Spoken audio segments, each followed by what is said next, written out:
नमस्कार, मनी गुरु की इस खास पेशकश में आप सभी का स्वागत है। मैं हूं स्वाति रायना। म्यूचुअल फंड में धुआंधार निवेश का सिलसिला लगातार जारी है। न सिर्फ mutual fund AUM 50 lakh crore के पार चला गया है, बल्कि लगातार दूसरा महीना SIP से निवेश 17,000 करोड़ के पार गया है। आज बताएंगे 2024 में अब आगे कैसा रह सकता है म्यूचुअल फंड इंडस्ट्री का ट्रेंड और निवेश के लिए कहां है मौके। हमारे साथ दो बेहद ही खास मेहमान हैं। हमारे साथ एम्फी के नए चीफ एग्जीक्यूटिव वेंकट चलसानी सर हैं, साथ ही फिरोज अजीज डेप्यूटी CEO आनंद राठी वेल्थ। दोनों ही हमारे एक्सपर्ट्स का बहुत हम धन्यवाद करना चाहेंगे इस चर्चा में शामिल होने के लिए। First and foremost Venkat sir, many congratulation sir, आपके इस नई जर्नी के लिए हम करना चाहेंगे। और ऐसे टाइम पे सर आपके हमारी बात हो रही है जब म्यूचुअल फंड इंडस्ट्री नए कीर्तिमान गढ़े हैं। इसलिए वेंकट सर सबसे पहले समझना यही चाहेंगे 50 लाख करोड़ के पार का जो ये आंकड़ा गया है म्यूचुअल फंड AUM का, ये जो पूरा सफर है इसको आप कैसे डिफाइन करें? सबसे इम्पोर्टेंट ये है कि 10 साल का अंदर ये जर्नी जो है, जब 2013 में 10 लाख करोड़ था assets under management mutual fund industry का, आज का तारीख में विद इन 10 ईयर्स हमने 2023 दिसंबर को 50 लाख करोड़ अचीव किया। इसमें सबसे इम्पॉर्टेंट ये है कि 20 लाख करोड़ जब पहुंचने में 3 साल लगा है, 30 लाख करोड़ में 2020 में 3 साल लगा, जब 40 लाख करोड़ जब टच हुआ था दैट वाज इन 2022 दिसंबर। वहाँ से 1 ही साल का अंदर 10 लाख करोड़ ग्रोथ हुआ। That is something which is very very significant. And सबसे इम्पॉर्टेंट बात यह है कि ये जो 50 लाख करोड़ का अंदर, क्योंकि SIPs जो है that played a major role, उसका कंट्रीब्यूशन जो है almost around 25%, that is 10 lakh crore 20% जो है SIP से आ रहा है। आज का तारीख पे SIP का 10 लाख करोड़ का आउटस्टैंडिंग है। एंड दूसरा अनदर इम्पॉर्टेंट पॉइंट जो मैंने कहना चाहता हूँ कि डेमोक्रेटाइजेशन जो हो रहा है, that means where the number of folios भी बढ़ रहा है, नंबर ऑफ इन्वेस्टर्स भी बढ़ रहा है। पिछले पैन पिकरन जिससे हमने इंडिविजुअल इन्वेस्टर्स का नंबर यदि देखा जाए तो 4 करोड़ 21 लाख लोग अभी तक इन्वेस्टमेंट चालू किया हुआ। बिल्कुल सर, तो एक बहुत इंकरेजिंग नंबर्स हमने एक डेकेड में देखे हैं म्यूचुअल फंड इंडस्ट्री के लिए। वेंकट सर, स्पेशली अगर दिसंबर मंथ्स की हाइलाइट्स पर अगर नजर डालें तो क्योंकि एक काफ़ी अच्छा एक निर्णायक महीना हम कह सकते हैं साल 2023 का एंड रहा और उसमें भी काफ़ी अच्छे हमने नए रिकॉर्ड्स हासिल करते हुए देखे इंडस्ट्री के लिए। सर क्या कह सकते हैं कि इम्पोर्टेंस रही है दिसंबर के महीने के लिए, दिसंबर के महीने की for mutual fund industry? Equity flows continuously बढ़ते जा रहा है and more importantly retail investors का भी कंट्रीब्यूशन कंटिन्यूअसली बढ़ रहा है। That is something which is very very satisfying and that speaks about the democratization of the investments, of the savings, of the investments. Right sir. Venkat sir, importantly SIP की आपने बात की और हमने थ्रू आउट देखा इस पूरे साल की रिकॉर्ड पर रिकॉर्ड SIP इनफ्लो बना रहे हैं। कैसा ट्रेंड अब, क्योंकि 17,000 करोड़ के पार तो हो गया SIP इनफ्लो, व्हाट नेक्स्ट? अभी इस महीना जब दिसंबर 23 में 40,32,000 लोग नया रजिस्ट्रेशन हुआ था, तो उसमें कुछ 20,82,000 लोग जो है या तो बंद किया या तो डिसकंटिन्यू किया। तो नेट ग्रोथ जो हुआ था 19,52,000 का ग्रोथ हुआ। तो ये जो नंबर जो है वो कंटिन्यूस ग्रोथ हो रहा है हमारा इसमें। एंड दी SIPs जो है टोटल अमाउंट जैसा मैंने बताया था ना अप्रॉक्सीमेटली 10 लाख करोड़ तक पहुंच गया, 9,96,000 करोड़ पहुंच गया। बिल्कुल सर। वेंकटेश सर, बहुत इंपॉर्टेंट हमने 2023 में देखा कि स्मॉल कैप और मिड कैप उभर कर आए, लार्ज कैप से आउटफ्लो हुआ। कैसी ग्रोथ अब देखी जानी चाहिए अमंग दीज कैटेगरीज अब आगे चलकर? सबसे इम्पॉर्टेंट बात ये है कि आपका इकोनॉमी जो है वो कंटिन्यूस ग्रो हो रहा है। One of the fastest growing large economies in the world. जैसे एनएसओ का नंबर जो परसों निकला है, जिसमें 7.3% ग्रोथ जो इस साल का जीडीपी में भी ग्रोथ एक्सपेक्ट कर रहे हैं। तो जब ये नंबर्स जो ग्रो हो रहा है, जो सेवर्स इन्वेस्टर्स का भी ग्रोथ उसी हिसाब से कंटिन्यूस ग्रो होगा। हम एक्सपेक्ट कर रहे हैं कि the growth will be in a continuous pattern and normally the savings जो इन्वेस्टमेंट जो रहता है, जैसा आज का तारीख में इक्विटी का मार्केट कैप जो आप देखा जाए तो it is around 1.2 times GDP of the country. उस हिसाब से हमारा अपना ग्रोथ भी ऑलमोस्ट अराउंड 10% का ग्रोथ हर साल का होने का संभावना है, 10% से अपवर्ड्स। मोस्ट इम्पॉर्टेंटली सर, इसका फॉलो अप सवाल वेंकट सर ये है कि जिन निवेशकों ने स्मॉल कैप और मिड कैप से एक फॉर्च्यून कमाया 2023 में, एक पैटर्न की अगर बात करें, वो कैसे रीड करते हैं आप सर? एंड गोइंग फॉरवर्ड 2024 में क्या एक्सपेक्ट करें स्पेशली इन सेगमेंट से? एक तो कंटिन्यूस इन्वेस्टमेंट आ रहा है एंड लोगों का कॉन्फिडेंस इसमें हो रहा है, but at the same time the necessary जो जिसका रिस्क मैनेजमेंट फ्रेमवर्क में जो रिस्क है उसका प्रॉपर कंट्रोल्स और मिटिगेट करने के लिए हर एएमसी अपना रिस्क मैनेजमेंट फ्रेमवर्क अंदर काम चल रहा है। और सबसे मुख्य चीज़ ये है कि इन्वेस्टर एजुकेशन प्रोग्राम जो एम्फी ने लिया, वो कंटिन्यूसली इन्वेस्टर्स को समझा रहे कि आपका क्या रिस्क है, क्या रिटर्न रहेगा and what is the balance that you are required to strike in. बिल्कुल सर। वेंकट सर, आखिरी सवाल आपसे होगा। कई इन्वेस्टर्स जुड़े हैं इंडस्ट्री से, एसआईपी के जो नंबर्स हैं वो बताते हैं, फोलियोस जो डीमैट खाते हैं वो बढ़े हैं। क्या एक मैसेज आप नए इन्वेस्टर्स को देना चाहेंगे? सबसे इम्पोर्टेंट ये है कि अक्रॉस द कंट्री हम लोग एक तो एएमसीज अपना खुद का भी इन्वेस्टर एजुकेशन प्रोग्राम करते रहते हैं, उसका डेटा जो है हमारा साइट में अपलोड होता है। Secondly, AMFI as an in the trade body हम लोग भी इन्वेस्टर एजुकेशन प्रोग्राम हर छोटे छोटे जगह में कंडक्ट करते रहते कंटिन्यूसली। एंड मोस्ट इम्पॉर्टेंटली सबको ये समझा जाएंगे कि आपका एपिटाइट क्या है, क्या फंड्स, क्या स्कीम्स है, कौन सा स्कीम किस एपिटाइट वालों को सही है। वो कंटिन्यूस एजुकेशन प्रोग्राम जारी है। राइट, क्योंकि नए कीर्तिमान का साल 2023 और अभी फाइनेंशियल अवेयरनेस से और भी नए कीर्तिमान बनने बाकी हैं। Venkat Chalasani, chief executive AMFI, sir बहुत धन्यवाद आपका हमारे साथ इस चर्चा में शामिल होने के लिए।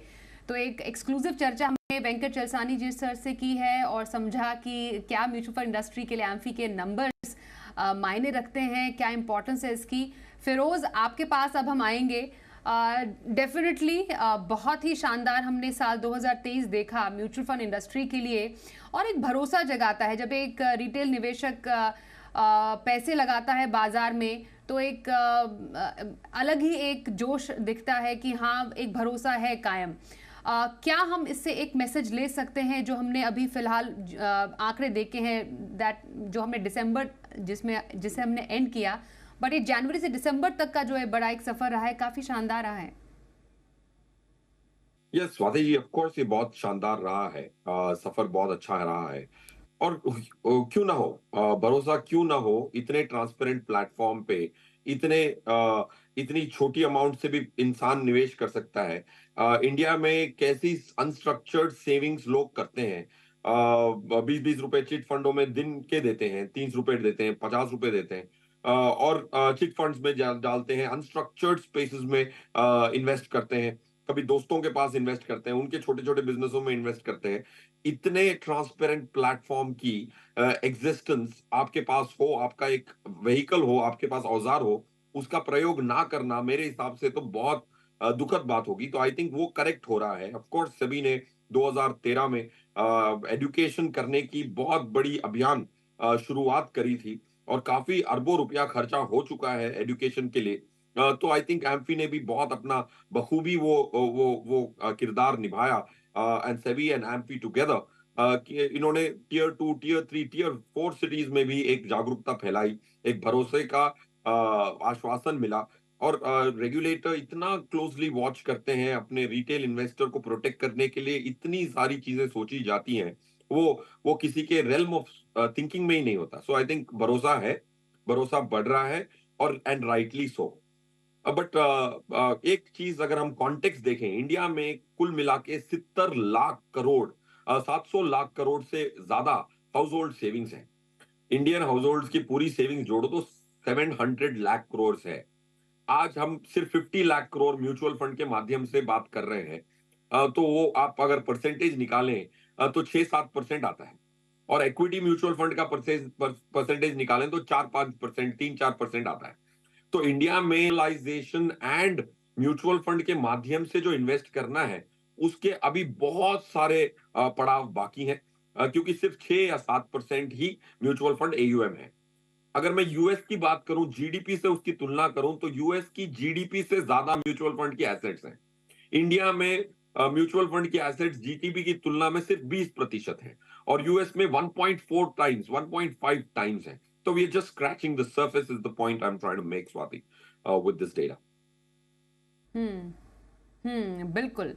अ, सही बोला आपने, क्योंकि आंकड़े सही जो तस्वीर है वो पेश करते हैं, पर आई थिंक ये एक कदम है टुवर्ड्स राइट डायरेक्शन, जिसमें हम आगे आगे धीरे धीरे बढ़ते रहेंगे तो डेफिनेटली वील अचीव जिसके बारे में हम सोच रहे हैं। क्योंकि हम एसआईपी के आंकड़े भी फिरोज अभी दिखा रहे थे, वेरी क्विक रिएक्शन उसमें। एसआईपी इनफ्लोज पिछले एक साल में हमने 27% बढ़ते हुए देखे हैं। क्या एक्सपेक्ट करें अब? लेकिन मोस्ट इम्पॉर्टेंटली जो हमने अराउंड जो एसआईपी निवेश से पैसे आते देखे, अराउंड 40 लाख नई एसआईपी जो रजिस्टर हुई, टू बी प्रिसाइज, लगभग 20 लाख ऐसी एसआईपी थी जो एम्फी चेयर स्टीव भी कह रहे थे, या तो वो बंद की गई, या तो मच्योर हुई होंगी, या तो रोकी गई होंगी। तो क्या समझे नंबर से? दो चीजें समझ सकते हैं स्वाति जी। ये जो आंकड़ा है, आपको शायद याद हो, 2-3 साल पहले मैंने आपके शो में जब एसआईपी का आंकड़ा 6,500-7 हजार था, तो मार्च 25 का मैंने टारगेट दिया था कि 25,000 करोड़ पे पहुंचेगी पर मंथ की एसआईपी। आई थिंक जिस रेट पे जा रहे हैं, 17,100 से हम सीधे 17,600 पहुंच गए हैं एक महीने में, नवंबर और दिसंबर के बीच में।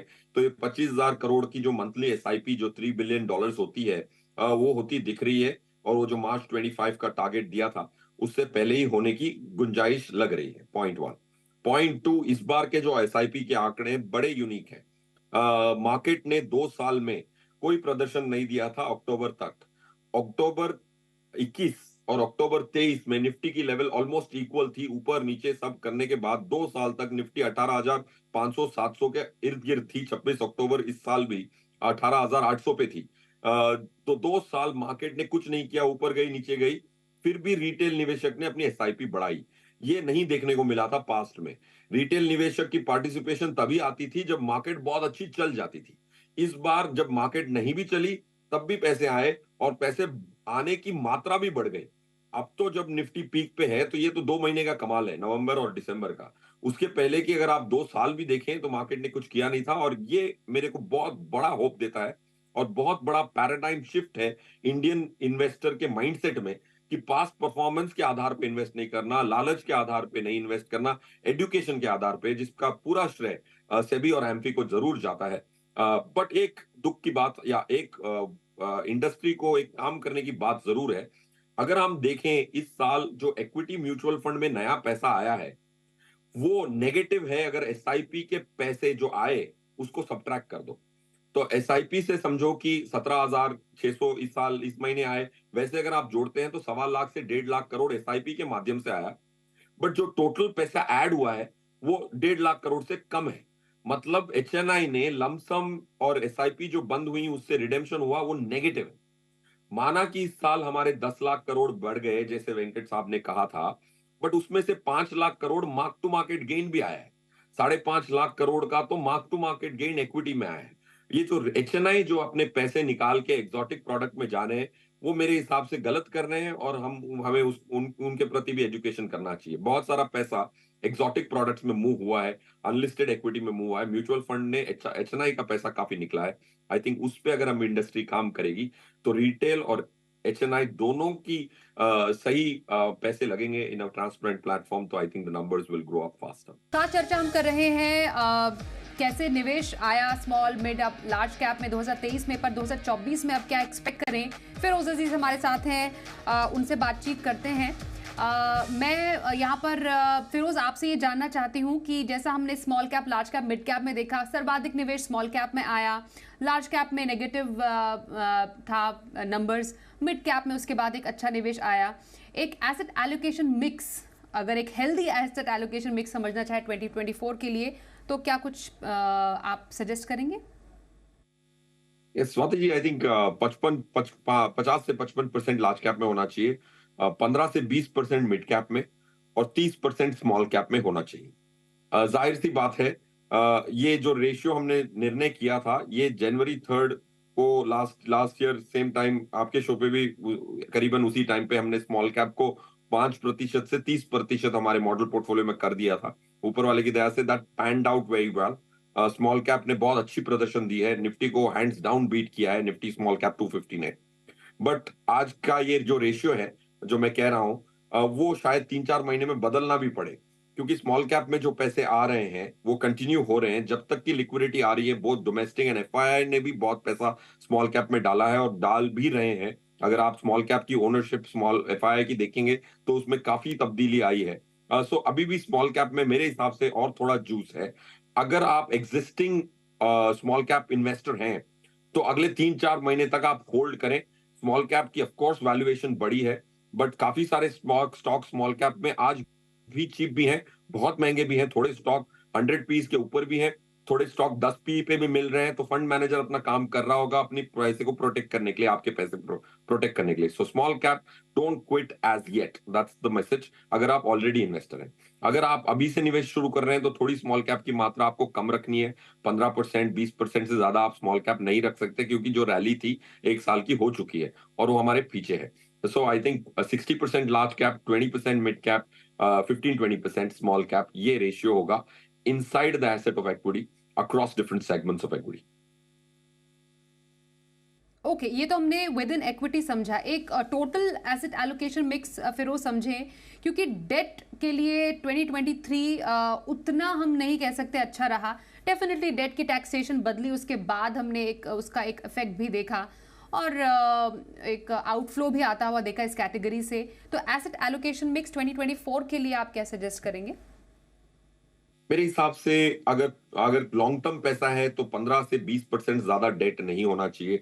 अगर एक निवेशक अपनी आंखों को बंद करके इक्विटी में डाल के 5-7 साल होल्ड कर सकता है, अगर उनके पास वो एपेटाइट है कि ये ऐसी स्टॉर्म को वेदर कर सकते हैं, तो 15 से 20% ज्यादा की डेट की जरूरत नहीं। और आप जो भी दूसरे एसेट्स हैं, 10% गोल्ड रख सकते हैं, बाकी 60-70% आपको इक्विटी रखनी है। और इक्विटी के अंदर क्या मिक्स रखना है उसका हमने चर्चा कर चुके हैं। So I would not suggest more than 20% debt 5 साल से ज्यादा के पैसे के लिए। That's point 1। पॉइंट 2, आज भी जो डेट के अंदर जो आपको खरीदना है, वो कन्वेंशनल डेट खरीदने के बदले अगर आप आर्बिट्राज फंड खरीदेंगे तो अच्छा होगा। तो आर्बिट्राज फंड खरीदेंगे तो आपको टैक्स एफिशिएंसी भी मिलती है, क्योंकि डेट फंड की जो टैक्सेशन है वो थोड़ी इनएफिशिएंट हो चुकी है सेक्शन 50 ए के तहत जो इस बजट में आया था। तो पॉइंट 1 ये कह रहा हूँ कि डेट की मात्रा कम रखें लॉन्ग टर्म पैसे में और आर्बिट्राज फंड का प्रयोग करें। बट अगर हम लॉन्ग टर्म डेट अगले 3-4 महीने बाद आप लॉन्ग टर्म डेट भी खरीद सकते हैं, क्योंकि इस साल हमारी रिसर्च के हिसाब से विश्व भर दुनिया भर में 150 रेट कट सेंट्रल बैंक्स करने वाली हैं, सबका मिला मिलू के। तो अगर 150 रेट कट होने वाले हैं हर सेंट्रल बैंक का जोड़ के, तो इंटरेस्ट रेट सॉफ्टन होने का साल है। जैसे लास्ट ईयर और last to last half year interest rate बढ़ने का साल था, ये साल as a theme interest rates कम होंगी।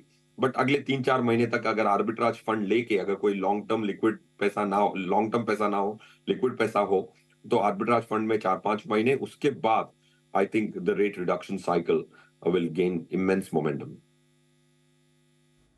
बिल्कुल। एंड वेरी क्रिस्पली विरोज, अब 2024 में इक्विटी निवेश के लिए कुछ फंड्स और डेट और या आर्बिट्राज में रिकमेंडेशन आपकी तरफ से। जी, स्वाति जी, देखिए, एचडीएफसी फ्लेक्सी कैप हमारा फेवरेट फंड रहा है, हमारे मॉडल पोर्टफोलियो में भी कई कई अर्जों से है। आपको दूसरा वाला इन्वेस्को स्मॉल कैप, तीसरा Kotak emerging equities and lastly SBI Contra, ये 4 स्कीम जरूर कोई खरीद सकता है। एंड कोटक मल्टी कैप, ये पूरे पांचों अलग कैटेगरी के स्कीम्स हैं, ये 5 जरूर एक पोर्टफोलियो में सब हर कोई शामिल करें, 1-2 स्कीम ना खरीदें, क्योंकि 5 स्कीम में से 1-2 खराब निकलने की गुंजाइश हो तो भी अगली 3-4 स्कीम्स अच्छी करें, तो एक पोर्टफोलियो में एक अच्छा मिक्स हो।